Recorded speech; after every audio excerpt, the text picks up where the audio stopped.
Do you struggle with botanical painting? In this video, I'm going to show you how to paint botanical watercolour the easy way so that you can paint this too. Roll intro.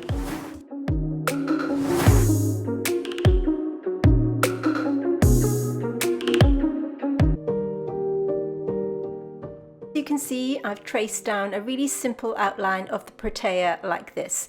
We provide free reference photographs and line drawings for all of our tutorials here on YouTube, and I'll tell you a little bit later on how you can obtain access to those. As you can see, I've just printed out a photograph of the plant on some photocopy paper like this and just traced it down. Really easy to use so that we can press on with the watercolour painting. A quick supply run through. The paints I'm using today are from Maimeri blue, I think that's how you say it, and the colours I've chosen are Nickel titanium, permanent carmine, rose madder, cadmium yellow medium, cobalt blue, and also ultramarine deep. And I did choose another colour later on, but I'll talk about that later. The brushes I'm using are spotter brushes from Rosemary & Co that have a very small point and also a shorter bristle than ordinary watercolour brushes, and a flat synthetic brush. The paper that I've chosen to use is Arches, and it's a cold press paper which has some texture to it. And I'll put all the materials in the description box underneath this video, but as I always say, use the materials that you have. I have my water jar, my kitchen paper, and I'm going to start off by using my spotter brush here, but I do switch a little later on. So watercolour is all about building up your layers gradually and carefully. If you are new to watercolour painting, I therefore suggest that you watch this video all the way through so that you can see that tricky process unfold and to see how we build up the layers gradually to create depth and form. So to begin with, I'm mixing a really watery puddle of both of the yellow tones here to a watery consistency. Now to start with, I'm working wet in wet, which means I'm going to be applying the water where I want to drop the paint. So the colours that I have mixed, just to recap, are Nickel titanium, which is kind of like a cadmium lemon, and cadmium yellow medium. You'll see from the photograph displayed on the top right hand side of your screen that there's a yellow tone at the base of the protea. So we're working wet on wet to begin with. Make sure that you stay within the pencil lines so that when you drop your paint onto the paper, it will just go where you've applied the water.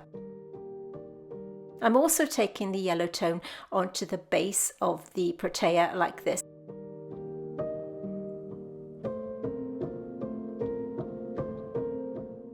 Once the water has settled slightly into the paper, I'm dropping in the yellow tone like this, just using the tip of my spotter brush.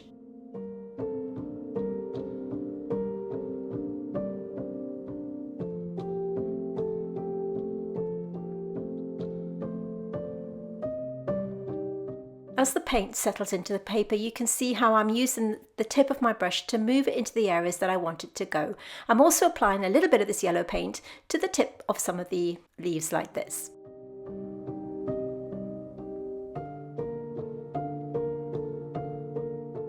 Remember, we are using the reference photograph as a guide. So now I'm mixing a blue tone. I'm using ultramarine deep. Sorry, this is cobalt blue, mixing it to the yellow tone that I have on my palette already. We want this to form the base colour of our leaves. So it's the yellow colour that I had mixed with a tiny bit of cobalt blue.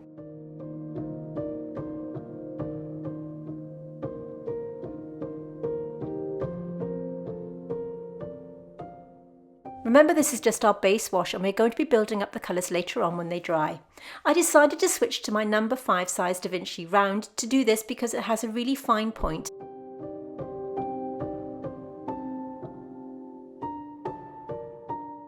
You can continue, of course, to use your spotter brushes.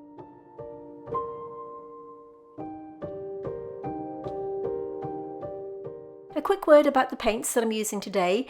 These are by Maimeri blue, and they are single pigment paints. I bought them a little while ago. I haven't been recommended them by a student of mine, and they are possibly the nicest paints I have ever used. They're a little bit on the pricey side, but worth every single penny. And you'll see as I work through this tutorial, the pigment payoff that you get for just the tiniest amount of paint is absolutely amazing. And I have linked them in the description box underneath this video should you want to treat yourself. As you can see, I'm applying the green tone over all of the leaves in turn, this time working wet on dry, simply because the area is smaller and therefore much easier to apply the paint wet on dry in smaller areas. And I'll continue the process for all of the other leaves. You'll notice I've left this particular leaf undone, untouched, because I wanted to have a sort of bluish tone, and I'm just using the reference photograph as a guide, not necessarily working true to the photograph, but using my interpretation of it. So as you can see here, I'm adding the bluey tone of that green, the bluey green mix on top of the leaf like this, and then I'm blending it in using a damp brush.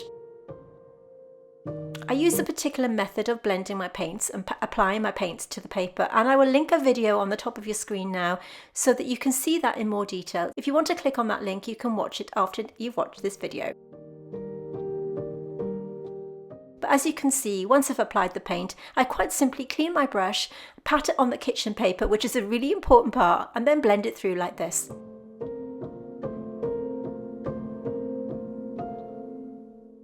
Next up, we're going to be looking at the pink tones within the protea, and I'm using a mixture of permanent carmine and rose and rose madder for this mix. One has a very sort of pinky tone and the other a more red tone. Notice how much water I have at this point, and I'm going to be applying the water once again wet on wet, so I'm only going to apply the water where I want to drop that pink paint in. Notice how each segment of the protea has a white tone at the bottom, so we don't want to put the water there because the paint will just bleed into the water. So make sure that you apply your water exactly where you want to drop that pink tone in like this. Quite a few of you have asked me to paint a protea, and I was fortunate enough to have this photograph sent to me by my friend Alex, who's actually in South Africa at the moment and visited a botanical garden there, and he very kindly granted us permission to use this photograph. I think you'll agree it's rather lovely, and I have given it a little bit of artistic license by adding an extra leaf at the side there. So going back to the painting, I'm now dropping in this paint, as you can see where I've applied that water, letting it bleed softly into the water wash that I've applied, making sure that I use the tip of my brush to apply that paint into the paper like this.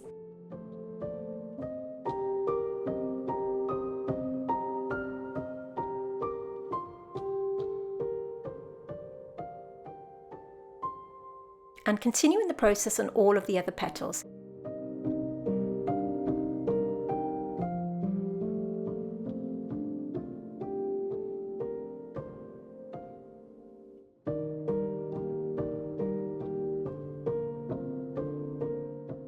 So this method of painting is kind of a learn to paint as you paint approach, which means that as you follow my tutorials, you'll be learning as you go along and creating paintings that you can be proud of. So with watercolour, we work from light to dark, applying the layers as we go through, making sure that every layer is dry before applying the next. That way it ensures that you can achieve the depth of colour that you need without your paint going muddy and looking a little bit overworked.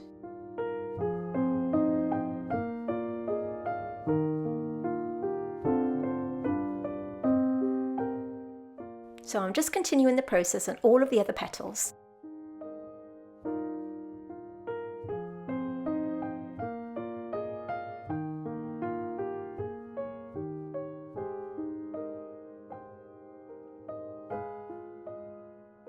Notice how I'm using the tip of my brush to drop that paint into the very tip of the petals and just pushing the pigment gently into the existing white area like that.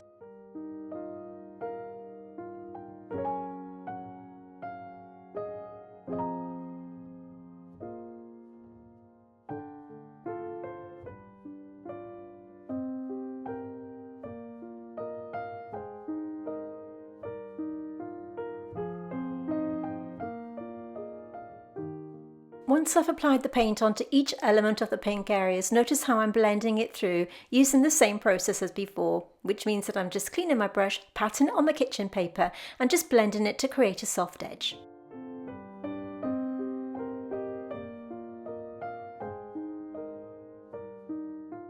You'll notice that when watercolour dries, it leaves a hard edge like this sometimes, and it just means that you can blend it out. All you need to do is blend it out with a little bit of water, but make sure that your brush is just damp and not wet, otherwise you'll flood the paper.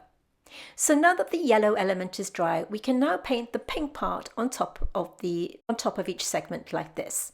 But please make sure that your paper is dry. Notice how I'm applying the paint just to the tips of each of these elements, and I'll blend them through in the same way once I've applied it on each of the single segments.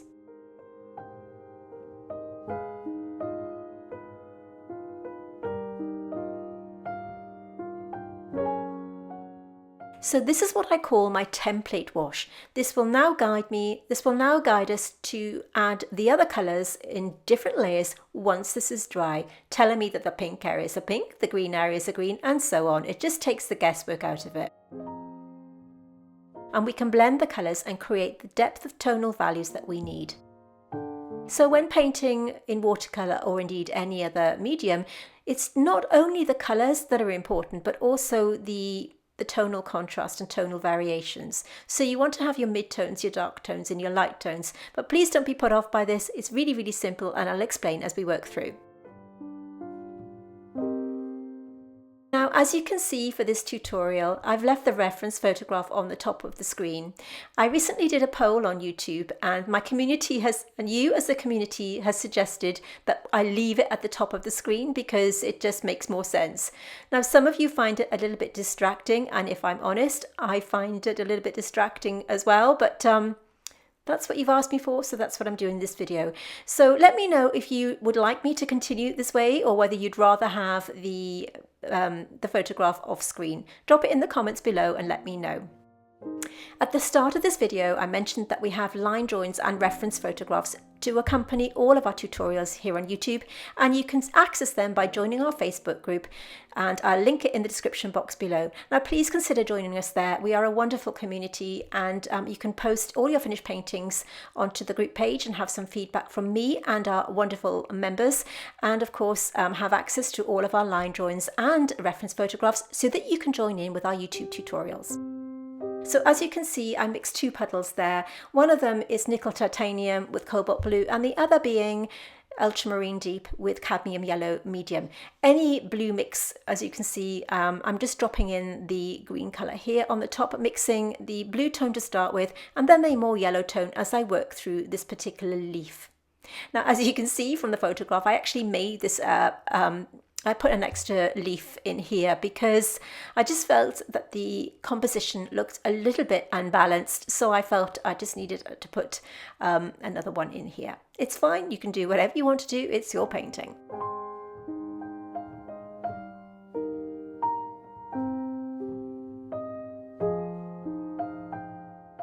I'm just dipping in and out of the colours on my palette here because I don't want the leaves to, are they called leaves? I'm not even sure. If you know the correct term, drop it in the comments below. We'll call them leaves for the purposes of this tutorial. As you can see, I'm applying the washes over each of them in turn.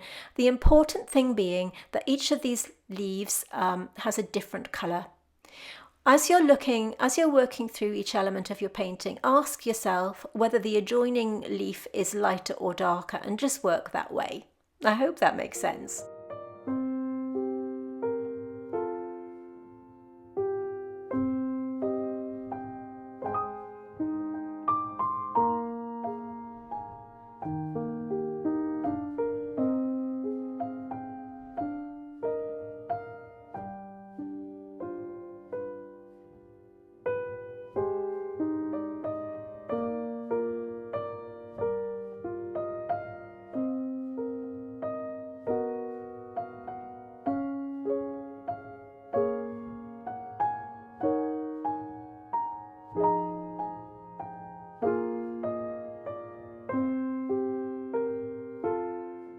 So you can see I've worked around the leaf that's overlapping that one. This is called negative painting. So you're working around the paint to create another shape.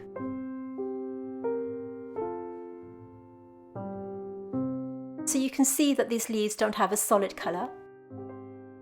I'm picking up that blue mix. This is Cobalt blue with a tiny bit of nickel titanium, I think, but any kind of light blue mix will do.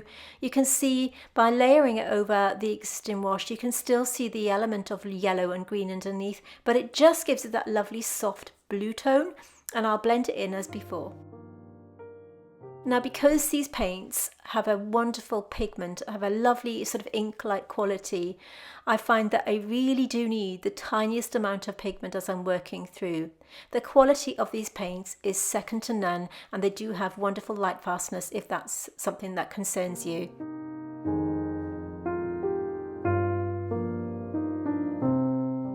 You can see me here layering up the paint, and if you're wondering why I've got a little puddle of water on my palette, it just means that I'm not flooding the brush with water, making the application process a little bit easier.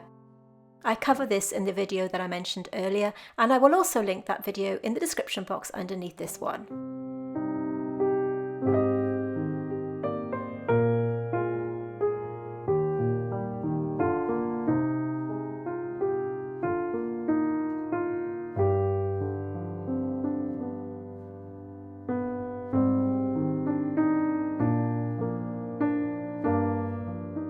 Just adding a tiny bit more cobalt blue to that mix there and applying it over the initial wash.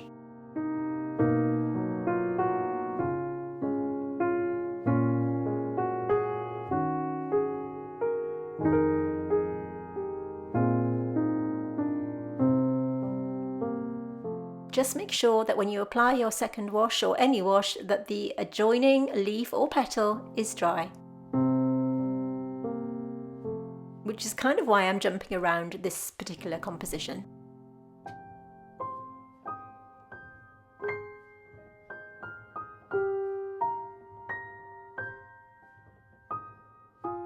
Everything's dry, so I've cleaned down my palette, and I'm mixing here Permanent Carmine, and you'll notice the amount of pigment that I have.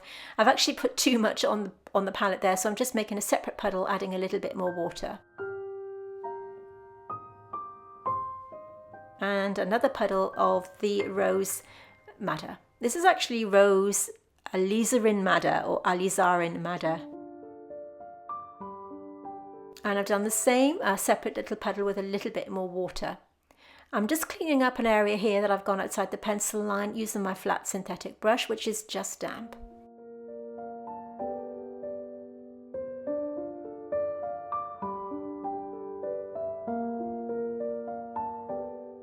And once again using the same blending process as I've used on the leaves, making sure that I apply the paint where I want it to go, given enough room to blend it into the whiter areas.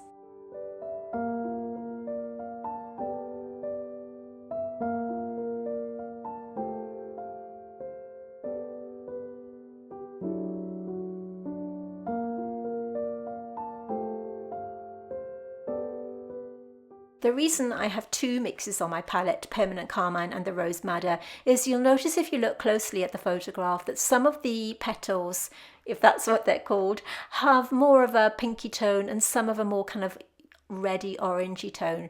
Now remember, as I keep saying within my tutorials, if you don't have these paints or don't have these colours, use the nearest that you have. And if you are struggling with your colour matching, do drop me a line in the comments below and I'll see if I can help you. Alternatively, you can mix your own colour chart to help you match your colours, and I'll link a video on the screen now to help you make your own colour chart and show you how I match my colours.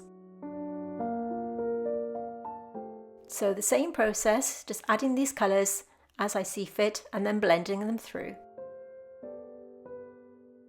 And I'll continue this process on all of the petals of the protea, making sure that my brush is just damp when I'm doing this part and not wet, otherwise you'll flood the paper with water and it will push the pigment away. So you can see here the difference between the pink tone and the red tone, and just gently blending it through.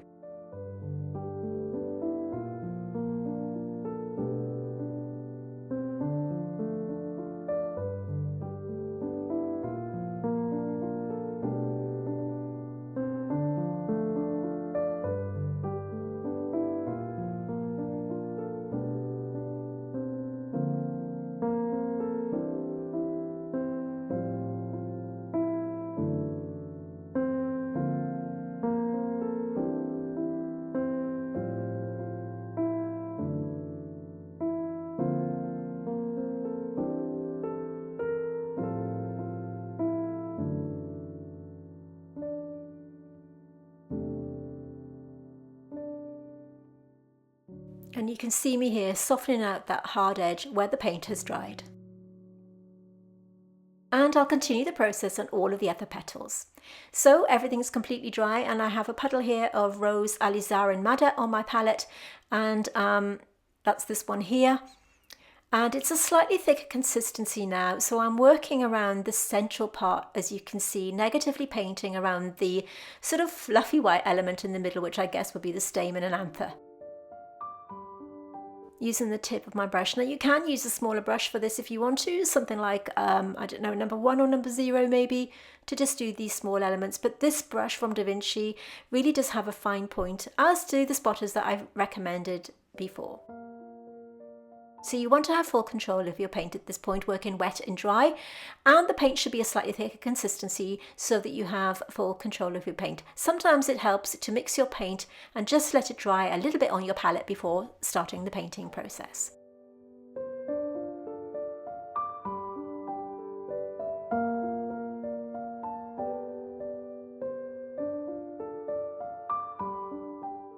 And I've just speeded this bit up a little bit for you because it's the same process throughout all of the petals.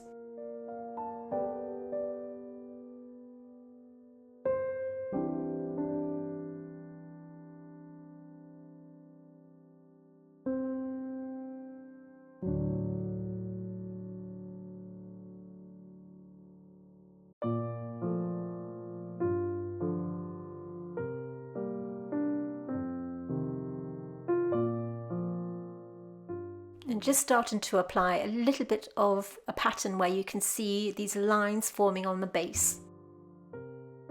Just by using a really light touch and using the residual paint on my brush.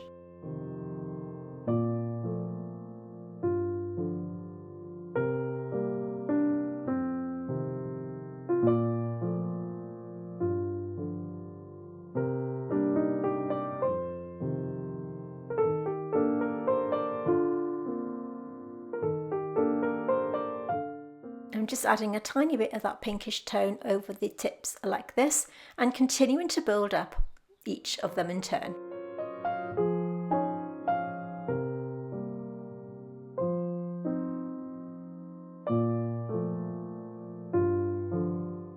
This is a tiny bit of permanent Carmine, and you can definitely see the difference with these two colours at this point.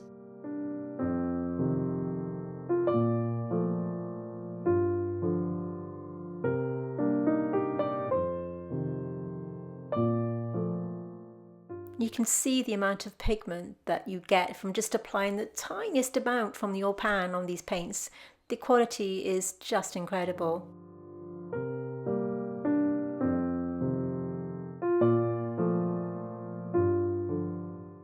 So once again, using that damp brush to blend through the colours.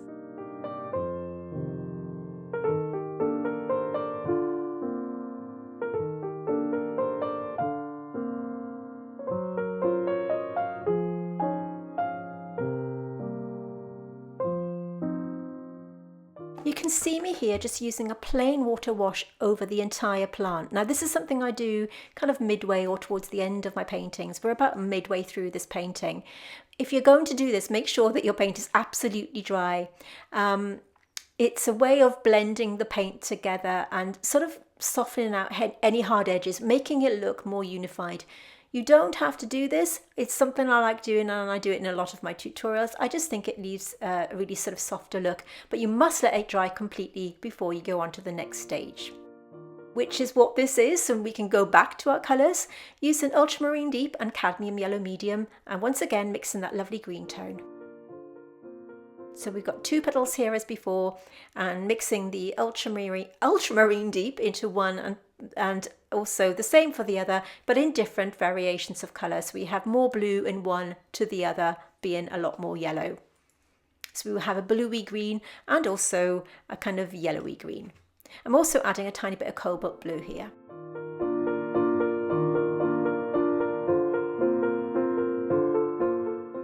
So even the tiniest amount of blue here, you can see the difference that it makes to this little leaf folding over. I wanted it to be really obviously a blue tone on this particular element, which is why I'm doing this, and blending it through as before.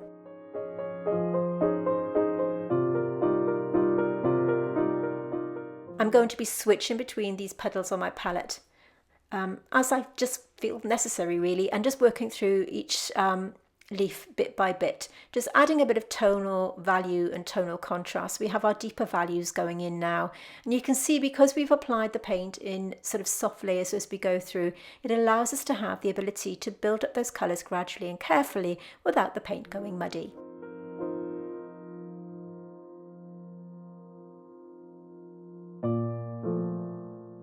Using the tip of my brush to outline any of the untidy edges that might be there and sharpen them up like this.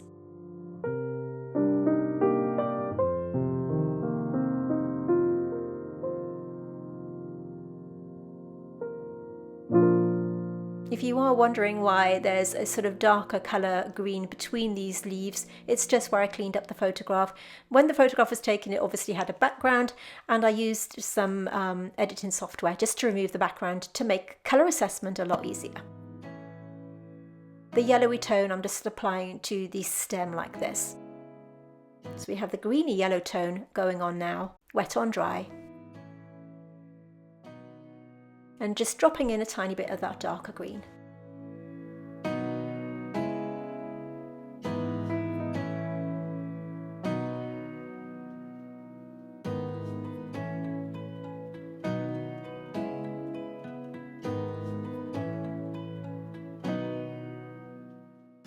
And some of the yellowy tone at the bottom.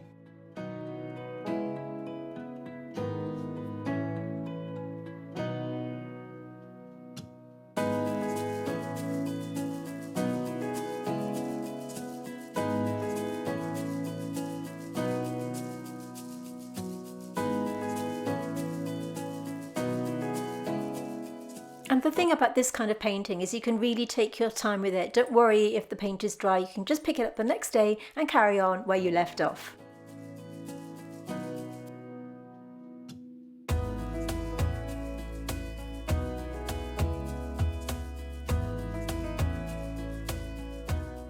So if you are finding value in this video, do consider giving it a thumbs up. It's a way of letting YouTube know that you like me. And you may want to consider subscribing to our channel where we have brand new tutorials every single Tuesday. And if you're on Instagram, you can follow us there at The Wonders of Watercolour. But there's more. We have a Patreon site where we do full-length botanical art tutorials every month. So if botanical painting is your thing, you may want to consider joining us there. It's a membership platform. We also have weekly vlog type videos. So if you'd like to join us there, I will link it in the description underneath this video. It's also a way that you can support my channel if you want to. Okay, back to the job in hand. I'm mixing a tiny bit of the the permanent carmine or rose madder, it doesn't matter, any kind of reddy colour to the green mix on my palette here to create a sort of browny tone to give this element here as a tiny bit of a shadowy look. Because it's being overlapped by another leaf, I wanted it to look as if it was in shadow. So I've just added a tiny bit of, it was actually permanent carmine, just to the green mix to give it that kind of browny, darker tone. And once again, building up my colours layer by layer as we work through. You can see, even with about 3 or 4 layers on this paint, it doesn't matter, it's on this painting, it still is taking the paint really, really well without it going muddy. And that's all down to the careful layering at the beginning.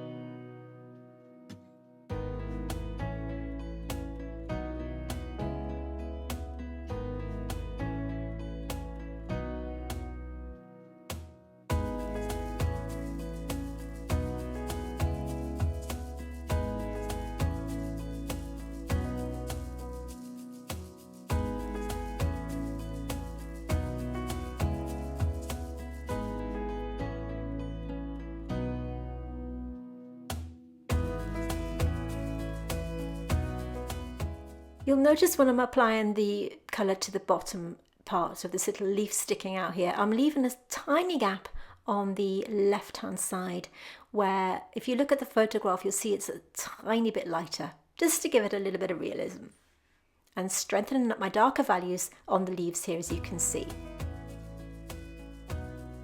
So the bottom part is now dry, so we can start to put some detail into this tiny bit here. Notice how dry my paint is on that part of the palette. I'm using the tip of my number 4 size brush here, but I've got a smaller brush ready to go here, which is a number 2 size spotter from Jackson's. Use any tiny brush that you have to create these little shapes here.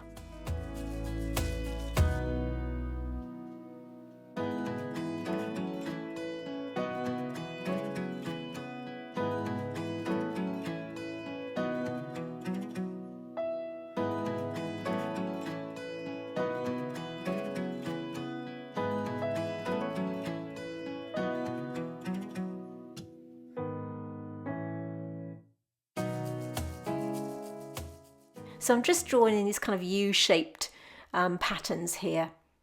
And I'll just speed it up for you slightly because it is repetitive. And I'm just outlining the base of the protea where the stem hits the flower part.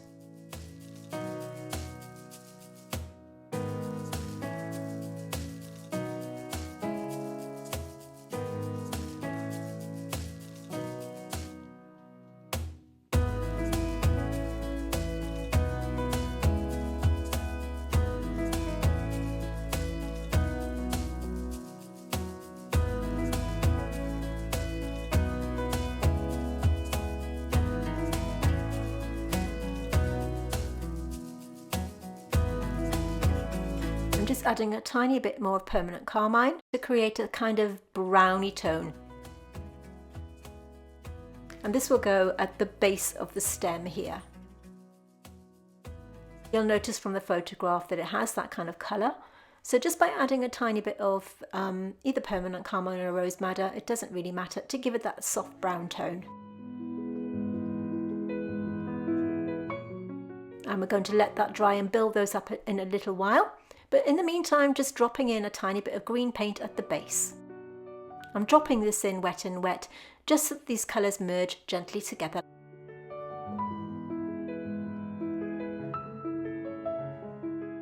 Now I decided at this point to add another colour to the equation. This is a really watery mix of neutral tint.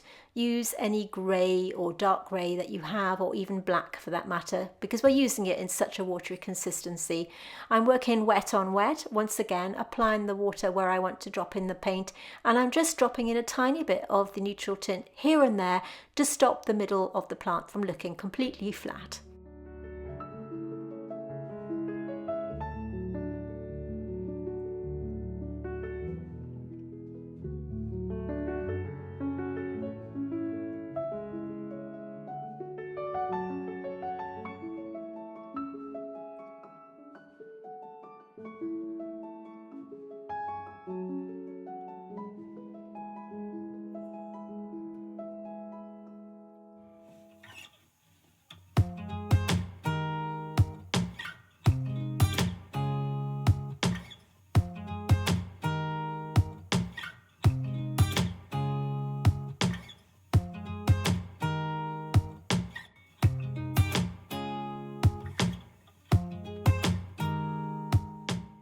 And you can see me here just adding the outline, just outlining some of the leaves to sharpen them up against that white paper, which gives it a really good strong look.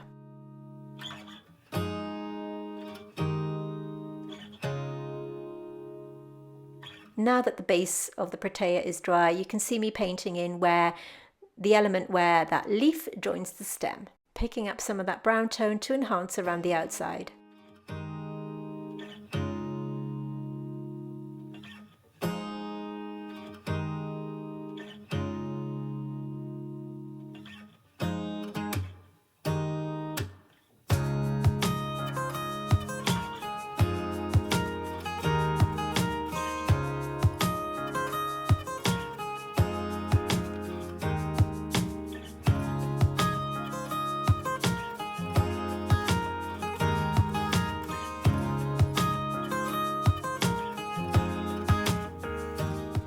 At this point, I felt that the protea needed a little bit more of the yellow tone, so I've mixed a watery mix of nickel titanium, and I'm applying this as you can see. It just needed a little bit of a boost.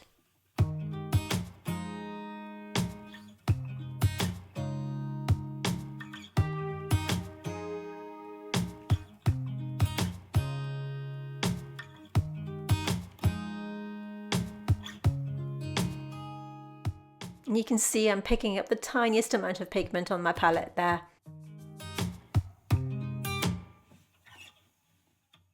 And since I had some of this colour on my brush, I decided to apply it here and to the tip of this one here.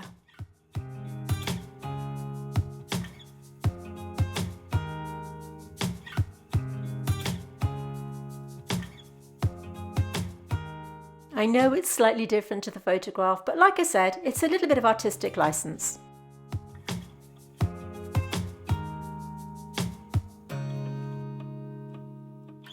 So letting that dry once again before I continue to build up the colours. Now it has to be absolutely dry before you do this. You can see the colours that I'm picking up here on my palette, and now I want to enhance these little elements at the base here and sharpen up the stem.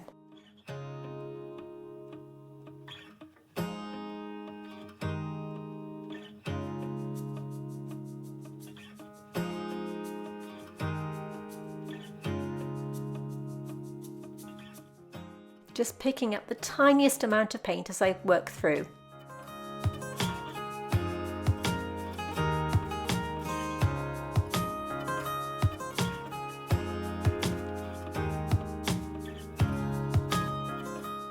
I've added a tiny bit of neutral tint to the existing mix here, just to give the base of the protea on the stem here a little bit more tonal contrast. So we wanted to add a little bit of a darker value. So by adding the neutral tint to the existing colour on my palette, that's exactly what it's done.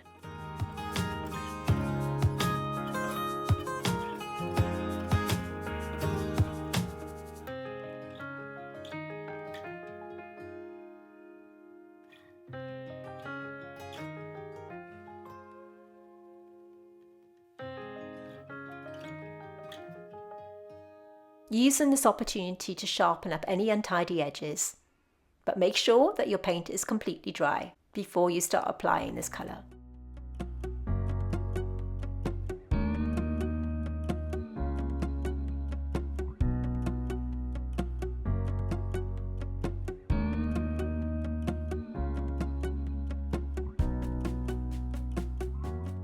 I'm just blending everything through with a little bit of water, as before.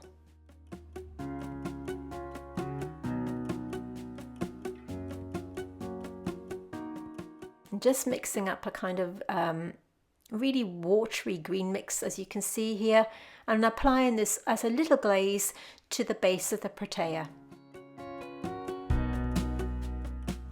I'm using that kind of browny yellow tone now to go in between where the elements where these little folds are, just to give the a little bit more depth.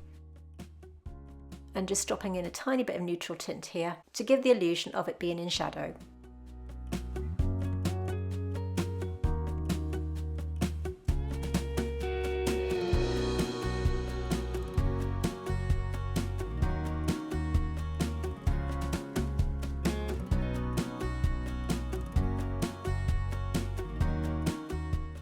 And picking up that brown mix and just outlining some of the petals here where they are in shadow.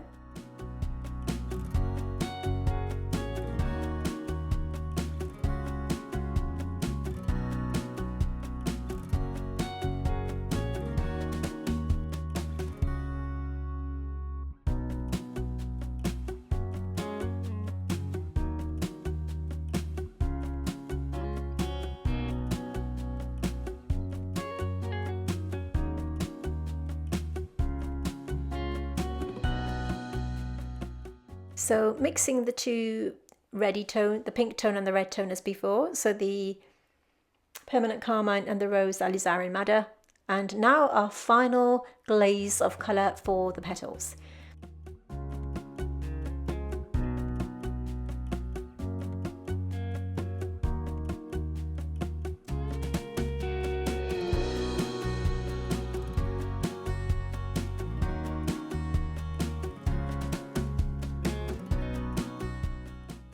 So we still have quite a bit of work to do on this protea, but at this point it's just repeating the process that we've used throughout the tutorial. So I'm going to stop talking, let you watch me paint and listen to some music in peace.